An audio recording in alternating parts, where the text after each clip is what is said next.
Saludamos a los hermanos que están conectados vía internet y estamos en la exposición del capítulo 11. Vamos a abrir nuestras Biblias en Hebreos, capítulo 11. Este fantástico capítulo 11 del libro de Hebreos, que es el capítulo que nos habla acerca de ¿qué? Un tema fundamental, la fe. La fe.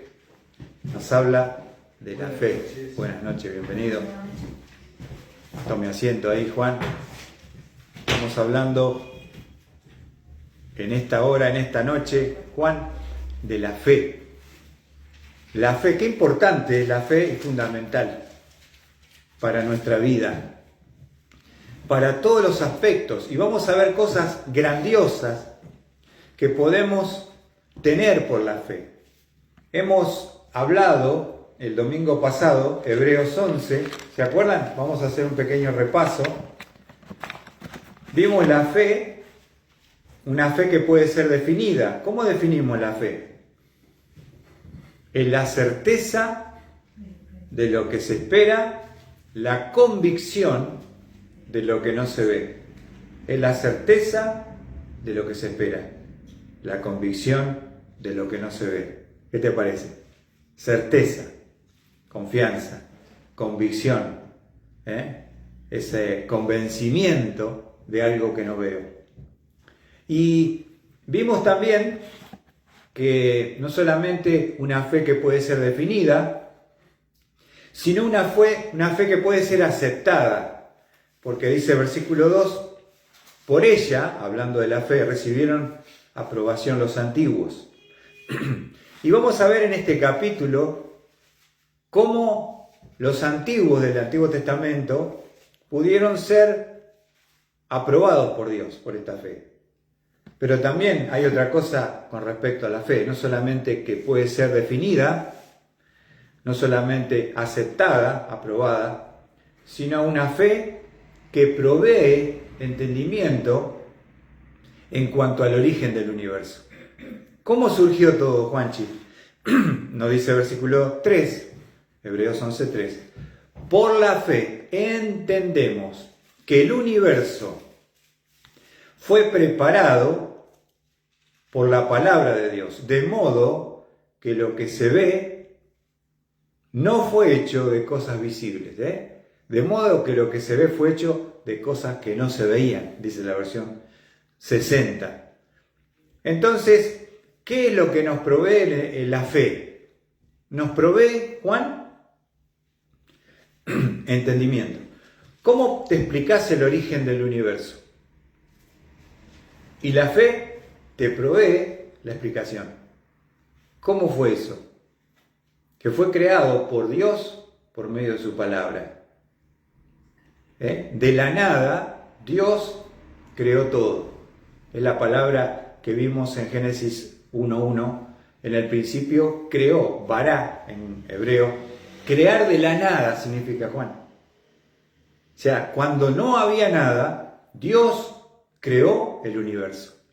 Ahora, simplemente como un detalle que no me gustaría dejar pasar con respecto al universo, Dios creó el universo. Pero en Hebreos, capítulo 1, donde comienza el libro, nos revela algo más con respecto a que no solamente Dios creó el universo.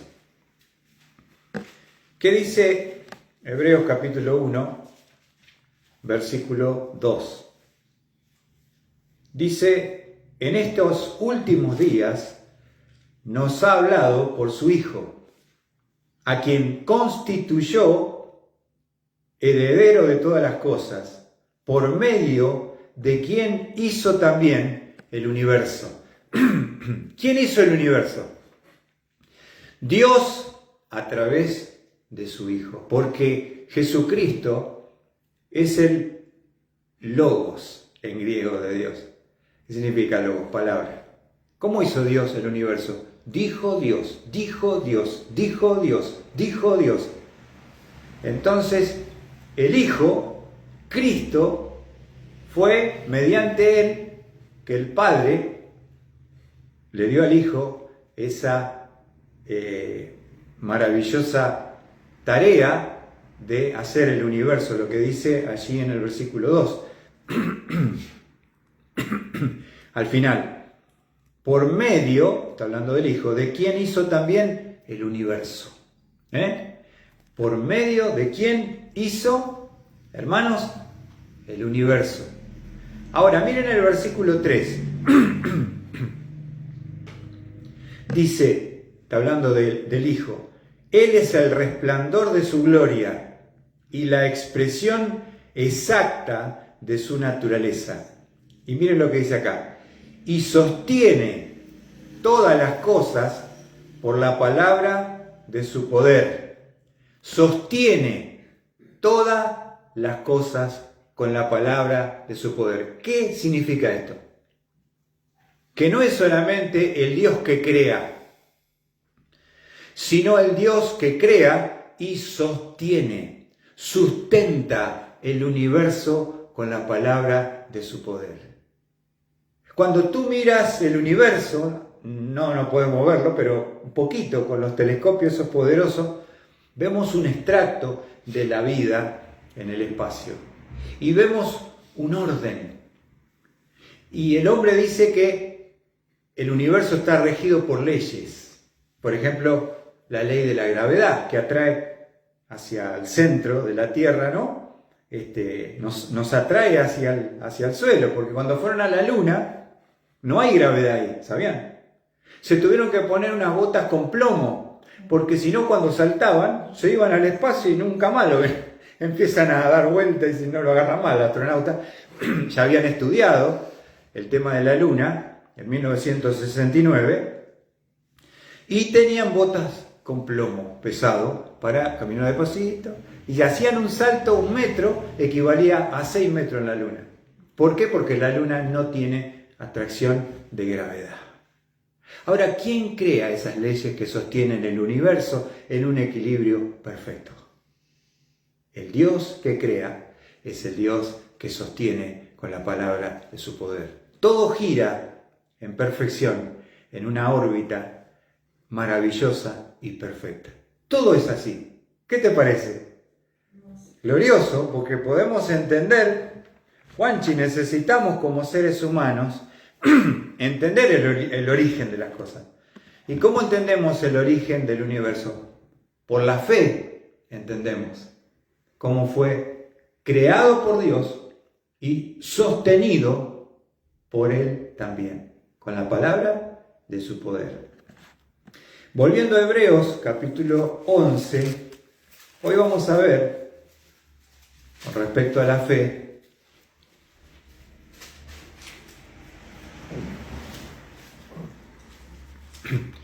hoy vamos a ver una fe que me justifica ante Dios. Una fe que me justifica ante Dios.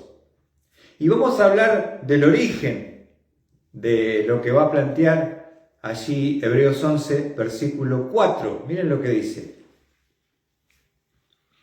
Por la fe, Abel ofreció a Dios un mejor sacrificio que Caín, por lo cual alcanzó el testimonio de que era justo, dando Dios testimonio de sus ofrendas, y por la fe, estando muerto, todavía habla. ¿Qué te parece eso? Después que el escritor a los Hebreos define la fe, una fe que puede ser aprobada por los antiguos, una fe que nos provee entendimiento para comprender el origen del universo. Ahora nos va a llevar al principio de la creación y va a hablar de un personaje de quien está hablando acá en el versículo 4.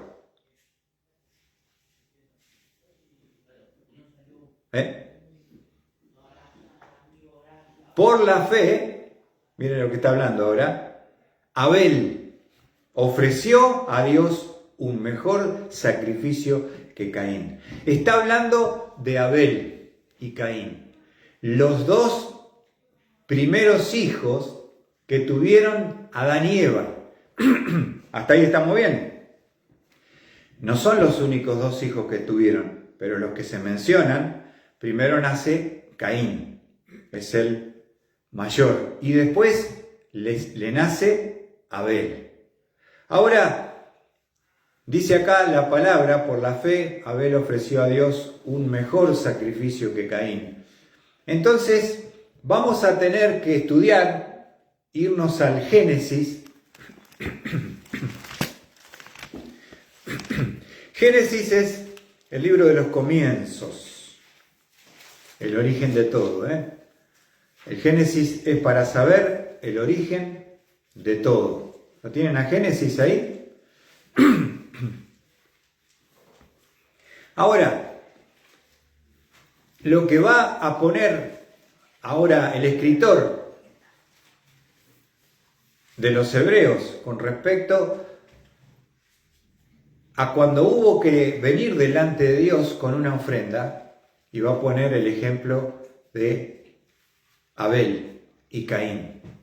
Esto es muy interesante, hermanos, porque lo que vamos a estudiar esta noche con la ayuda de Dios es que las personas creen en un Dios y se acercan de alguna manera, quieren ver cómo llegar a ese Dios. Pero cada uno viene a Dios a su manera. Por eso existen más de 4.200 religiones en el mundo. 4.200 religiones. La palabra religión viene del latín religare, que significa volver a unir. O sea, el punto principal que queremos estudiar hoy, para poder después observar a Abel, tenemos que hablar del problema de los padres de Abel y Caín. Porque ahí empezó todo el problema. El problema de Adán y Eva. ¡Ja! Dios crea al hombre, a la mujer, los pone en el huerto del Edén, tienen un medio ambiente perfecto, tienen de todo para comer. Imagínate lo que era eso, Sandro. Esas tierras producía cosas maravillosas, y Dios los pone para que disfruten, para que compartan entre ellos, tenían una comunión directa con Dios. Era maravilloso. Ellos estaban en un estado de inocencia. No había ningún tipo de pecado. Ahora, ¿dónde surge el problema con Adán y Eva, los papás de Caín y Abel? Vamos a ver capítulo 2, versículo 15 al 17, el problema que va a surgir con los padres de Caín y Abel. Génesis 2, 15 al 17. ¿Lo tienen ahí? ¿Qué dice? Si lo tienen, a ver, vamos a leer.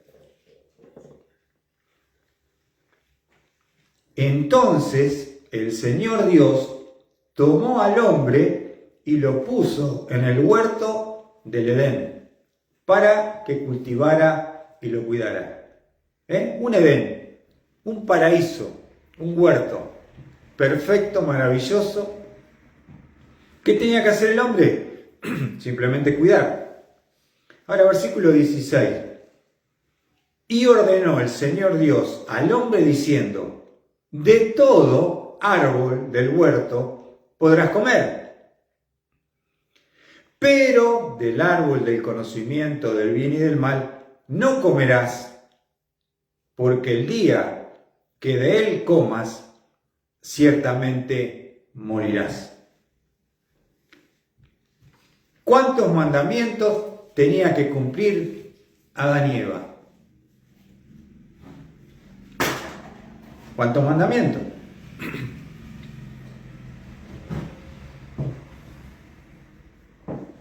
10. No. Ah, bueno. Sí. ¿Qué leímos recién? Sí. ¿Se entiende, Fabián? Vamos a leerlo de vuelta, porque parece que, fíjense, observen. Versículo 16.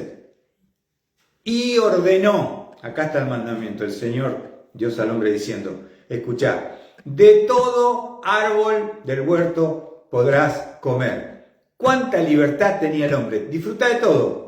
Pero acá está la advertencia. Pero del árbol, del conocimiento, del bien y del mal, no comerás. Y acá está la consecuencia.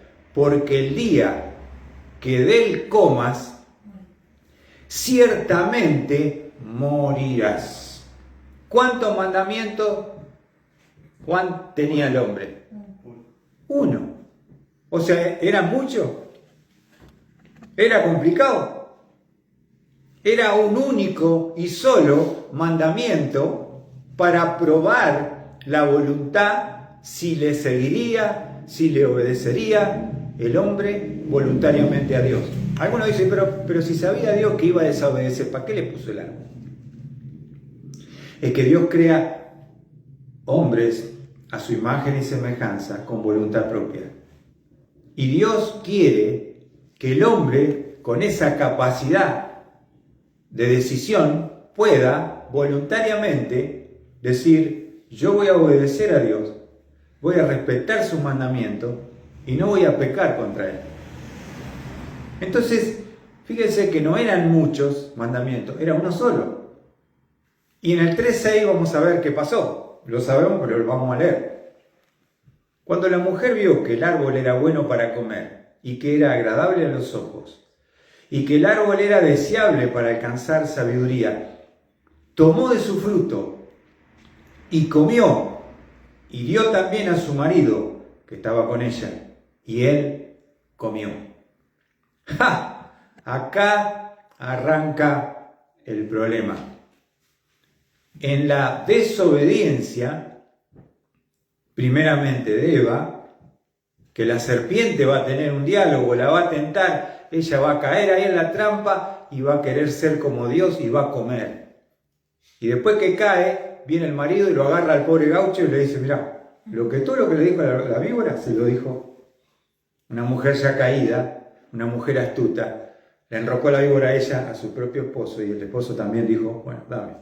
Los dos comieron, los dos cayeron. El pecado entró al mundo. Ahora, perdieron esa inocencia con la cual Dios los creó. Ahora se volvieron seres pecadores. Pecadores. Perdieron la inocencia y sufrieron las consecuencias. Vamos a ver algunas cosas interesantes. ¿Se entendió hasta ahí? ¿Cuántos mandamientos puso Dios? Uno. ¿Qué hizo el hombre y la mujer? Desobedecieron. ¿Y qué le dijo Dios que iba a pasar si desobedecían y comían del árbol y del fruto? Del árbol de la ciencia, del bien y del mal. Iban a morir. Ahora, no está hablando de una muerte física, sino de una muerte espiritual. Iban a tener esa muerte, separación de Dios, porque antes tenían una comunión directa con Dios. Imagínense, podían charlar con Dios y Él se paseaba por el huerto y ellos podían hablar con Dios. Directamente, cara a cara, con esa gloria que cubría la presencia de Dios.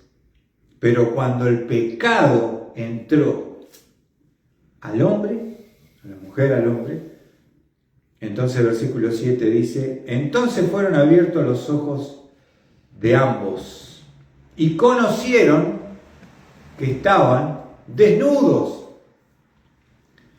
y cosieron hojas de higuera y se hicieron delantales. Ahí está. Una de las primeras experiencias que van a tener después de la caída, ¿cuál es? Porque algo que, hermanos, Dios creó al hombre y a la mujer, y no los creó con ropa. Ahora, ¿por qué? Porque no había nada vergonzoso ni pecaminoso en tener una mujer desnuda y un hombre desnudo, porque fue creado por Dios, bendecido y santificado por Dios el matrimonio. Pero, entonces, ¿qué les pasó? Ahora de repente se dieron cuenta que estaban desnudos. Le dio vergüenza al marido y a la mujer. ¿Y qué hicieron? Dice que se tomaron hoja de higuera y se hicieron delantales. Se taparon, se cubrieron su propia vergüenza y su desnudez por medio de estas hojas de higuera. Ahora, no es solamente que ellos se cubren por la vergüenza que sienten ahora, empiezan a tener estos nuevos sentimientos que vienen a consecuencia de la caída y del pecado. La vergüenza de lo que Dios había creado, el sexo, que era perfecto y maravilloso, ahora hay una vergüenza.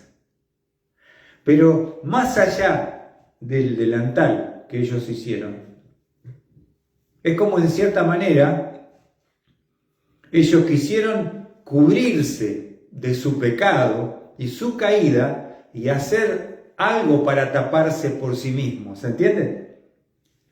Ahora, avanzamos en el versículo 8. Oyeron al Señor Dios que se paseaba en el huerto al fresco del día, y el hombre y su mujer se escondieron de la presencia del Señor Dios entre los árboles del huerto. Otra de las sensaciones y sentimientos que experimentan. Primero, la vergüenza que trae la culpa del pecado. Y uno se trata de cubrir y tapar por sí mismo. Pero la otra cosa es cómo respondieron ante la presencia de Dios cuando se dieron cuenta que andaba Dios ahí paseándose por el huerto. Fíjense. Se escondieron. Antes tenían esa alegría y esa seguridad de querer estar en relación con Dios cuando estaban en inocencia. Ahora que están en pecado, ¿qué hace el hombre y la mujer con respecto a Dios? Se esconde. Se esconde. Desde que el hombre cayó y la mujer en el huerto del Edén, el hombre vive escondiéndose de la presencia de Dios. ¿Sabían ustedes? Justamente Romanos, capítulo 3, déjenlo ahí en Génesis porque vamos a volver, pero fíjense lo que dice Pablo, ya el apóstol Pablo, con respecto al hombre.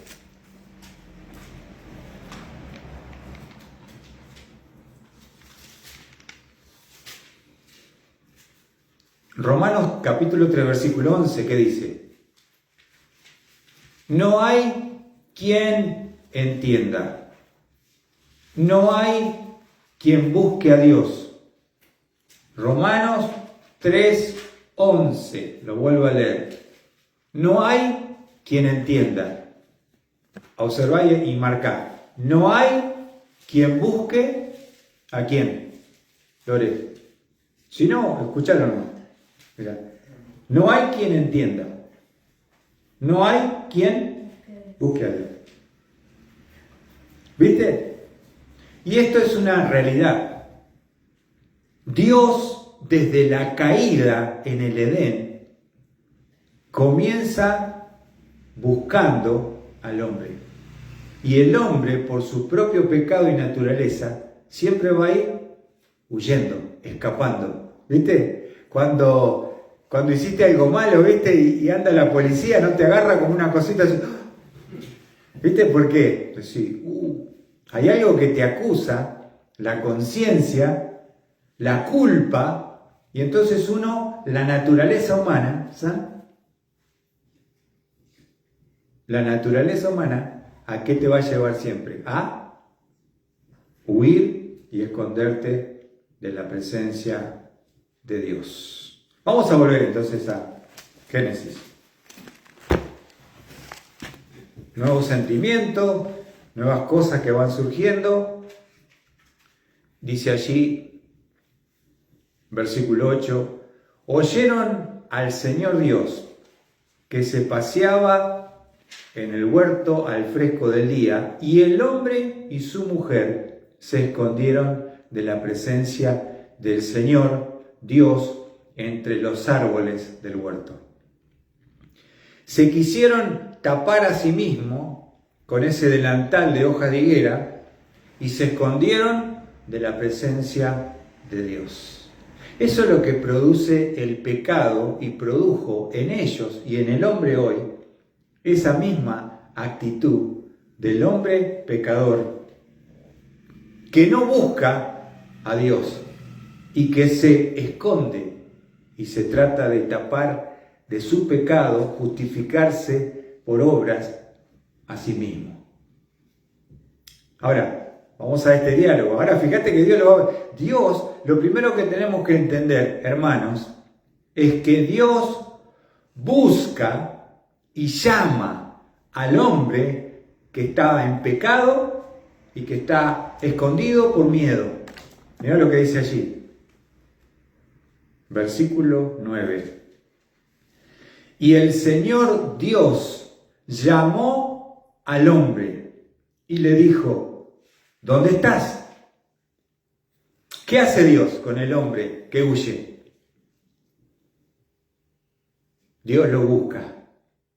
Si Dios no buscara al hombre, el hombre nunca volvería a tener un contacto con Dios. Fíjate lo que te estoy diciendo. Entonces, ¿quién es el que busca a quién? Dice Romanos 3:11, no hay quien busque a Dios. Adán, después de pecar con Eva, ¿fueron a buscarlo a Dios o huyeron? Huyeron de la presencia de Dios. Y su pecado, ¿cómo trataron de taparlo? Su vergüenza, su desnudez. Haciéndose un delantal, ellos mismos, cubriéndose de su propio pecado. Ahora, fíjense allí también en el versículo, vamos a ver un texto también que me acompaña en la lectura. Dios busca y llama al hombre pecador. Eso fue lo que pasó en el Edén, ¿no? Pero también sucede hoy en la actualidad. Vamos a Lucas 19:10. Lucas 19:10. La historia se repite.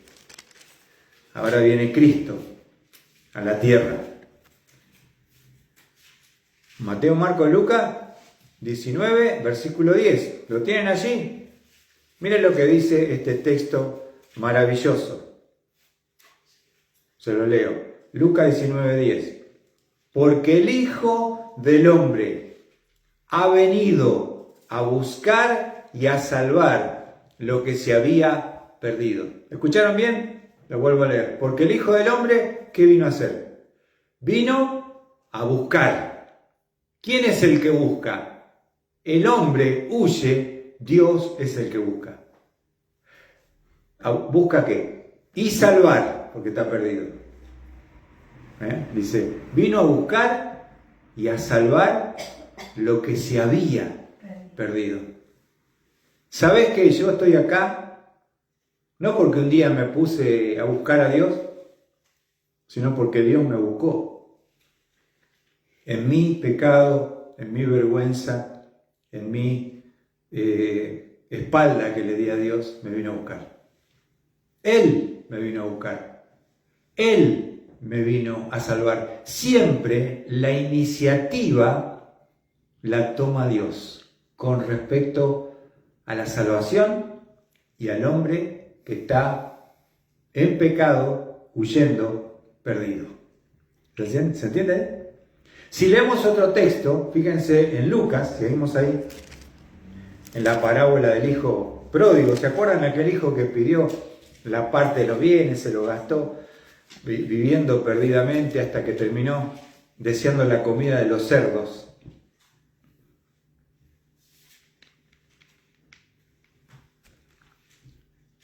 Dice, si me podés ayudar, Raquel, a leer Lucas 15:4.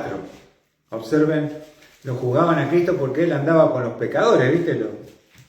Los de más baja calaña de la sociedad. Y los fariseos decían, mirá con quién se junta con esos pecadores. ¿Qué dice Lucas 15:4, Raquel? ¿Qué hombre de vosotros, si tiene 100 ovejas y una de ellas se pierde, no deja las 99 en el campo y va tras la que está perdida hasta que la haya? Él está hablando de los pecadores que los fariseos habían desechado, que ellos no les hablaban, eran indignos del perdón divino. Claro, cuando Jesús empieza a buscar esto, había prostitutas, había publicanos, eran como decir lo peor de la sociedad hoy que uno señala. Jesús los fue a buscar. Los fariseos no lo iban a buscar. Los condenaban, los odiaban y los desechaban. Ahora les va a decir algo que entendían en la actitud de un pastor que tiene 100 ovejas y una se pierde. ¿Y cuál es la pregunta que le hace Jesús a los fariseos? Léelo nuevamente, Raquel. ¿Qué hombre de vosotros, si tiene 100 ovejas y una de ellas se pierde, no deja las 99 en el campo y va tras la que está perdida hasta que la haya? ¿Ve? Va tras la que está perdida. Él te viene a buscar. Y hasta que la haya. O sea que hay un proceso de búsqueda para salvar a esa oveja que se perdió. ¿No te emociona pensar en que cuando estábamos perdidos en nuestro delito y pecado, condenados al infierno eterno, Dios nos vino a buscar? Y Dios nos vino a llamar a la salvación. Es el acto soberano de Dios. La iniciativa de Dios la toma Dios buscando al hombre que naturalmente huye y que se trata de justificar en su delantal hecho por él mismo para tapar su vergüenza y su pecado. Hasta ahí estamos bien. Entonces, ¿quién llama? ¿Quién busca? ¿Y quién llama al hombre? Dios. Volvemos a Génesis. Porque acá está. No es que pasó, es una historia, qué lindo lo que está compartiendo el pastor. Es lo que pasó, pero es lo que sigue pasando. Esto no importa los años. Es la misma historia desde el Edén. Por eso podemos aprender hoy un montón. Porque hay gente que nos está siguiendo, nos escucha, nos ve.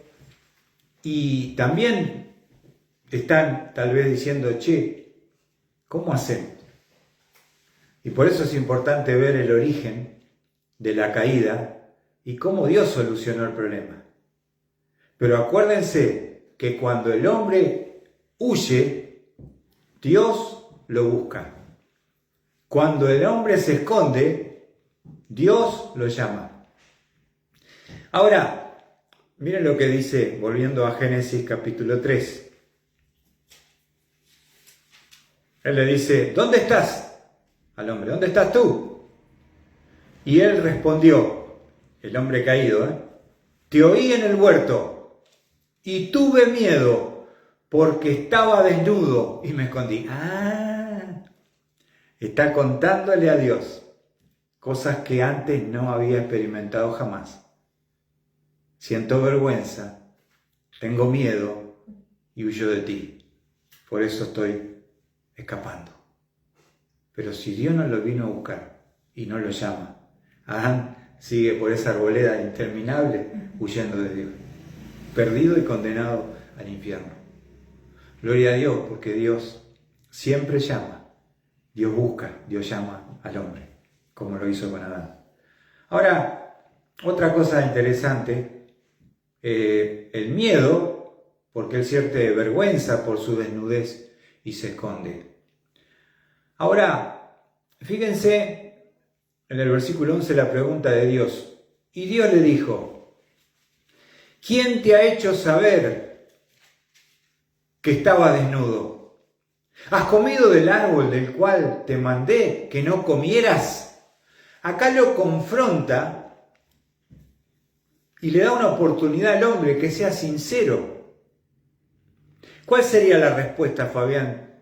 Si yo te agarro con la mano en la masa y te digo, che, Fabián, te estoy dando una oportunidad. Fabián, hiciste vos, tuviste ahí, tuviste mal. Sí. Ahora, no, porque este es un peleador.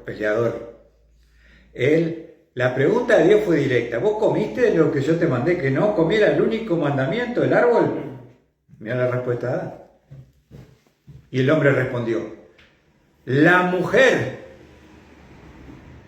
que tú me diste por compañera me dio del árbol y yo comí. ¿Y qué va a hacer? No tenía otra opción. Soy la víctima.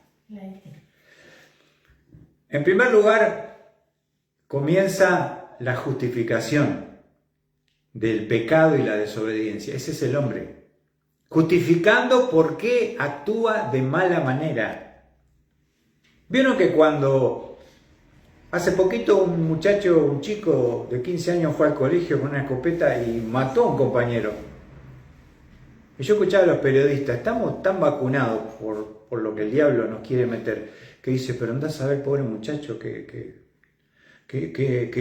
infancia, lo que habrá atravesado, por eso estaba lleno de violencia. Así que cualquiera que tiene un problema en la infancia agarra una escopeta y empieza a matar gente. Estamos justificando el corazón perverso y la maldad del hombre. Y le estamos dando demasiado derecho. Y en vez de castigo, lo estamos premiando. Justificando porque es un asesino, ladrón, violador. ¿Viste? ¿Te diste cuenta? Ahora el hombre es un bicho. Porque cuando Dios le dice, escúchame, te voy a hacer una pregunta corta y simple. ¿Vos comiste? Señor, y mirá que lo acusa a Dios porque le dice, fíjate lo que le dice en la respuesta. El hombre respondió, la mujer que tú me diste por compañera. Dios, perdóname, pero acá le erraste. El problema lo tenés vos. La culpa es tuya, porque yo estaba bien contando los animales.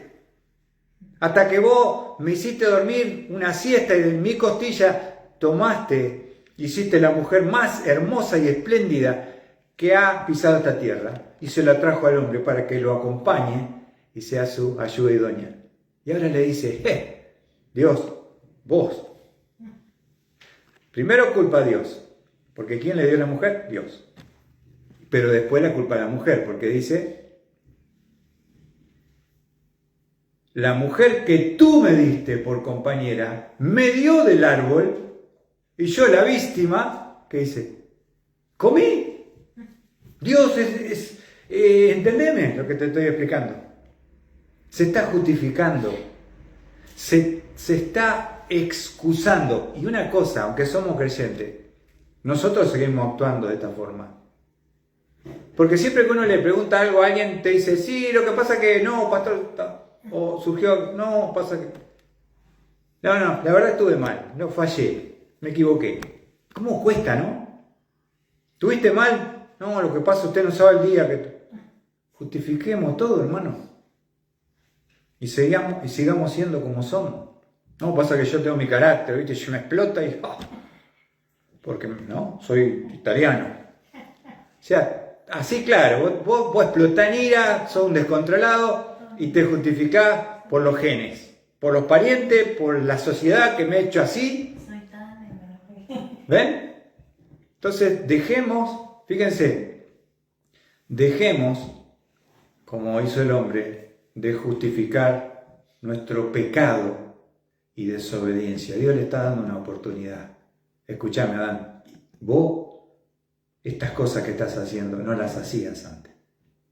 Porque yo te creé en inocencia.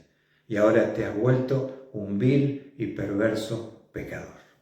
Me estás acusando a mí que te regalé una compañera. Y que por culpa de tu compañera vos caíste. nadie te puso una pistola, nadie te obligó. Vos solito dijiste, dámela, yo también quiero ser Dios, dame acá, dame un pedazo de eso, de fruto. ¿Ven? ¿Nos cuesta o no nos cuesta, Juanchi, reconocerlo? Sí. Siempre estamos justificándonos, buscando algo, ¿viste? Algo de dónde agarrarnos para justificar de que somos así, porque la vida me hizo así. Parece un tango, mi vida. ¿Te das cuenta? Chan, chan, falta que diga, ¿no? Fabián, ¿qué te parece? Ahora, esto es muy importante, entender la caída y el pecado que entró. Ahora, ¿se acuerdan cómo el hombre y la mujer se trataron de justificar, tapar su vergüenza por la culpabilidad y su pecado? ¿Qué hicieron ellos? Se hicieron un delantal cosido, o sea, se tomaron el tiempo, el esfuerzo de unir una hoja con la otra y se hicieron para quedar tapadito. Ahora, ¿se entiende lo que hicieron ellos? Más allá del acto, de lo físico, es que ellos se quisieron cubrir delante de Dios, justificar por las obras, que es lo que representa este delantal. Que ellos tejieron, que ellos se esforzaron, que ellos trataron de tapar su vergüenza y su desnudez. Ahora, quiero decirte algo, ¿no? El precio que pagaron por la desobediencia. Fíjate lo que dice Génesis 3:23. Dios los puso en un lugar magnífico, directa comunión, en inocencia cuando los creó. Pero ¿qué dice el 23? El Señor, Dios, lo echó del huerto de Edén para que labrara la tierra de la cual fue formado. Versículo 23, ¿qué hizo Dios? Cuando ellos estaban morando en el huerto, los echó. Porque el pecado que trajo muerte espiritual también te lleva a una separación de Dios. Y por eso fueron expulsados. Versículo 24. Expulsó pues al hombre y al oriente del huerto de Edén puso querubines y una espada encendida que giraba en todas las direcciones para guardar el camino del árbol de la vida. El precio de la desobediencia. En primer lugar, la muerte espiritual vino al hombre. Ya no podía comunicarse y conectarse con Dios. Pero por otro lado, la separación, porque Dios lo echó, lo expulsó del lugar donde Dios estaba, en el huerto de Edén, y él estaba allí morando en ese momento. ¿Se dieron cuenta? Fue echado, fue expulsado. Ahora, te quiero compartir algo para terminar. ¿Dios ama al hombre? ¿Sí o no? Sí. ¿Dios no lo fue a buscar cuando él se escondió? Sí. ¿No lo llamó? ¿No le dio una oportunidad? Todo sí. Ahora, hermano, esto es muy importante, lo que vamos a leer para terminar. Para Dios, esas delantales que ellos se hicieron son sus obras de justificación de su pecado. Para Dios, ellos, delante de él, estaban completamente desnudos.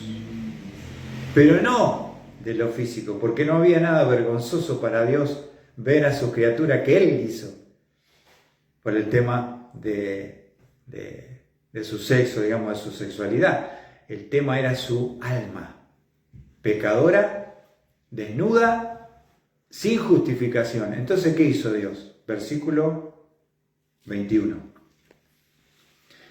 Entonces, ¿qué hizo Dios? Como ellos para Dios estaban desnudos, porque esa justificación de sus obras y su esfuerzo no sirvieron para nada, dice el versículo 21, y el Señor Dios, escucha, ¿quién es el que hace todo?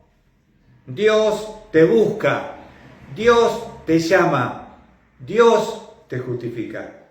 Y el Señor Dios hizo, escucha, vestiduras de piel para Adán y su mujer. ¿Y qué dice? Los vistió. ¿Qué significa? Los justificó. Porque para que esas pieles puedan ser puestas sobre esos cuerpos y justificar, hubo un sustituto, un animal. Hubo un sacrificio de ese animal. Y hubo sangre de ese animal que fue derramada por la culpa de ellos. ¿Se entiende? Sustituto, sacrificio, sangre que te proveen a través de ese animal.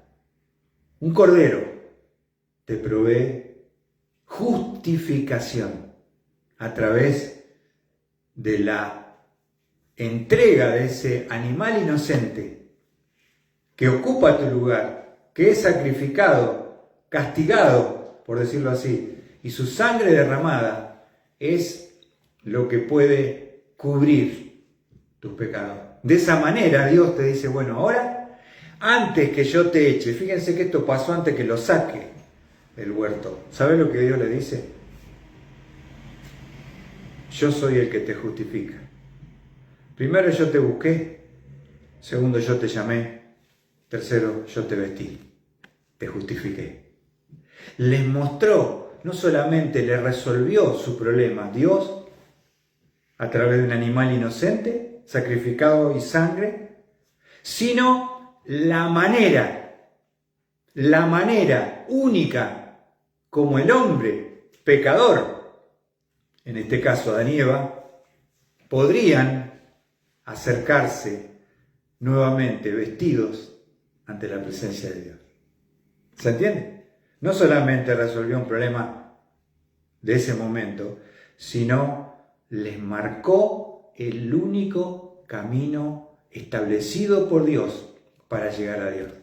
Y esto tenemos que dejarlo grabado para poder comprender el otro domingo cómo es que cuando los hijos de Adán y Eva, que ya los tuvieron siendo pecadores, ya después de la caída, ellos van a venir a presentarse ante Dios. Y vamos a ver, qué interesante, porque hay uno que entendió y hay otro que no entendió. Que sigue siendo la historia de la humanidad. 4.200 religiones diferentes, tratando cada una de acercarse o buscar, religar lo que se perdió por el pecado de acuerdo al esfuerzo humano y rituales, y diciendo, Dios, vos me tenés que aceptar con esto que yo te estoy proponiendo. Cuando la salvación no es lo que el hombre propone, sino recibir lo que Dios provee. ¿Está bien? Encima que sos pecador, me vas a decir a mí cómo tenés que acercarte. Papá, yo te pongo el puente. No fabriques religiones. No sigas tapando tu inmundicia y tu vergüenza con esos delantales de religión, porque delante de mis ojos seguís siendo un vil y perverso pecador. ¿Se entendió? Así que Dios bendiga su bendita palabra. Y el domingo que viene, no se lo pierdan, vamos a hablar de Abel y Caín.